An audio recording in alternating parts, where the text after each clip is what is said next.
ہمیشہ کہا جاتا ہے کہ پاکستان ٹیررزم کروا رہا ہے بھارت میں، ٹھیک ہے، یا ادھر کرا رہا ہے ادھر کرا رہا ہے، تو پاکستان کو کیا فائدہ ہوتا ہے ایسا کر کے اگر وہ ایسا کر رہے تو؟ دیکھیے پاکستان واضح طور پر پاکستان کی آرمی جنگ تو کر نہیں سکتی. کشمیر ریٹرک ہے، کشمیر پہ پاکستان آرمی 90% جسٹیفیکیشن ہے ان کی ایگزسٹنس کی کہ بھئی یہ کشمیر کا مسئلہ حل ہو گیا تو چھٹی، پھر کیوں چاہیے آپ کو آرمی؟ پھر تو پیچھے ایک چھوٹا ملک افغانستان رہ گیا. وہ ویسے بھی برادر اسلامی ملک ہم کہا کرتے تھے، ویسے اس سے آج کل زیادہ خطرہ ہے، بھارت سے بھی زیادہ، وہ ایک الگ بحث ہے. اب چکر یہ ہے کہ اب کشمیر میں یہ جا کے یا بھارت کے ساتھ جنگ تو کر نہیں سکتے، کیونکہ 71 میں، یعنی یہ آج کا بھارت تو بڑا ماڈرن ہے اپنی ملٹری ایکوپمنٹس اور ملٹری ڈیولپمنٹس کے اعتبار سے. 71 میں یہ 93,000 پرزنرز آف وار بن گئے تھے 71 میں، یعنی کتنے سال پہلے کی بات ہے؟ 42-43 سال پہلے کی.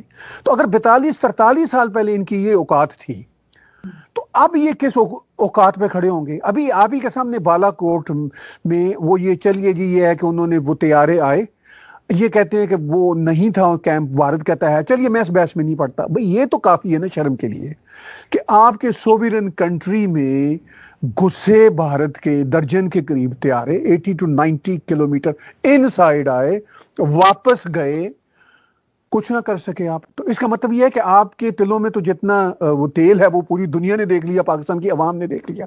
تو پھر یہ رستہ ٹیررزم کا ہی رہ گیا نا، پراکسی ٹیررزم کا رہ گیا. اب بھارت کی جو پچھلی سرکاریں ہیں وہ بڑی کمزور ہوتی تھیں اپنے نیریٹو کے اعتبار سے.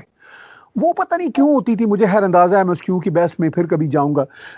تو وہ بس نہ ایسے ہی پاکستان کے وہ آ جاتے تھے، پاکستان کی بریانی اور غزل کے وہ دھوکے میں.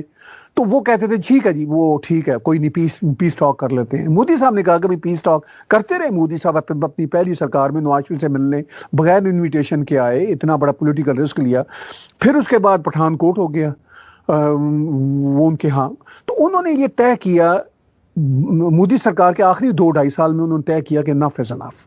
اب جو دوسری سرکار ہے ان کی، اس میں بھی وہی ایٹیچیوڈ ان کا چلا آ رہا ہے. اب یہ کیا کریں؟ اب یہ زیادہ سے زیادہ شور ڈالیں گے، یو این او میں جا کے تقریر کریں گے. اب who cares about that؟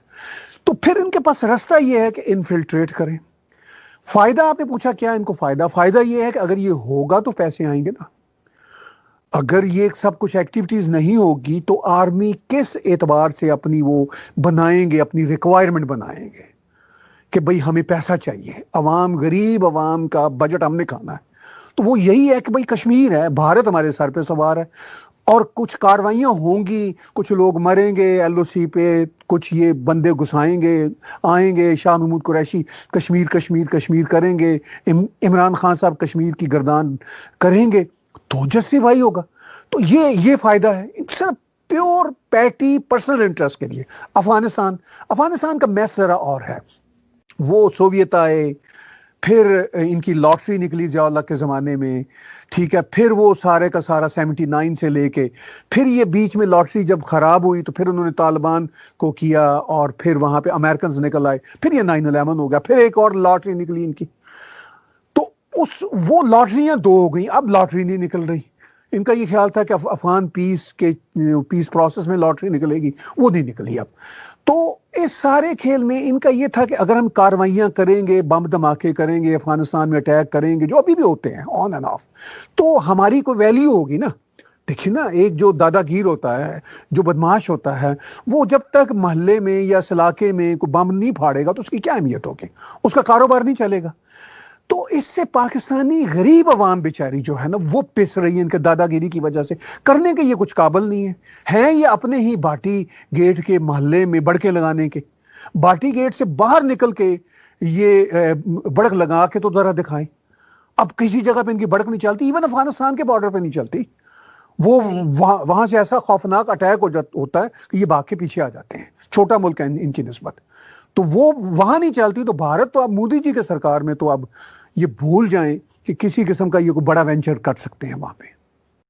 لیکن سر آپ کو ایسا نہیں لگتا کہ جیسے اگر ہم چائنا کی بات کریں کہ چائنا کے ساتھ جو انڈیا کی ٹینشن اس وقت چل رہی ہے کہ امریکہ نے اپنی ہر جنگ جو ہے وہ کہیں اور لڑی ہے، تو اب جیسے امریکہ اور چائنا کا ٹسل ہے بیچ میں بیسکلی، تو وہ انڈیا کو بیچ میں استعمال کر رہے ہیں کہ انڈیا اور چائنا کو لڑا کے کہ یعنی وہ انڈیا آف کورس چائنا کو سپورٹ، امریکہ جو ہے وہ انڈیا کو سپورٹ کر رہا ہے اور انڈیا جو ہے امریکہ کو، تو وہ امریکہ کی جنگ جو ہے جیسے ہم بیچ میں پڑے تھے امریکہ کی جنگ میں افغانستان میں، اور ادھر پاکستان بھگت چکا ہے نا، تو وہی چیز اب انڈیا کے ساتھ ہونے تو نہیں جا رہی ہے، کیونکہ اگر یہ سب ٹینشن نہ ہو، چائنا کے ساتھ نہ ہو ٹینشن، پاکستان کے ساتھ ٹینشن نہ ہو، تو ان کے ہتھیار کون خریدے گا؟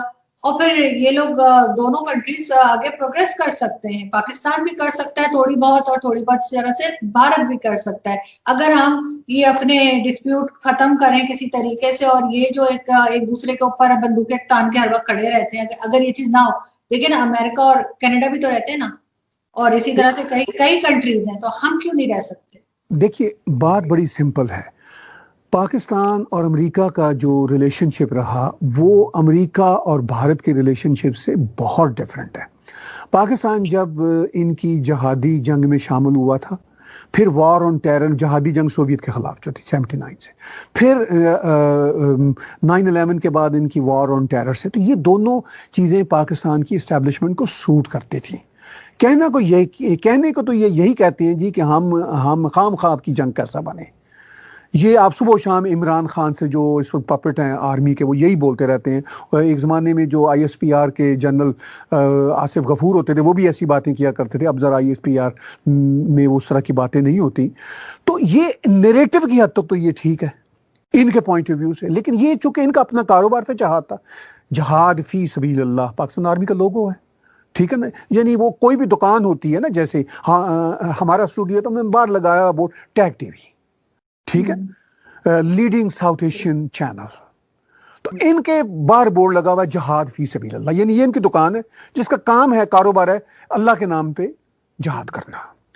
تو ان کا تو کلائنٹ تھا امریکہ 79 میں بھی اور 9/11 کے بعد بھی، تو ان کو تو یہ تو آج بھی میں آپ کو دعوے سے کہتا ہوں، آج بھی کوئی خداوند کریم ان کو جہاد کے کاروبار کی کوئی دے، اپرچونٹی دے، تو یہ کود کے اس میں گھسیں گے۔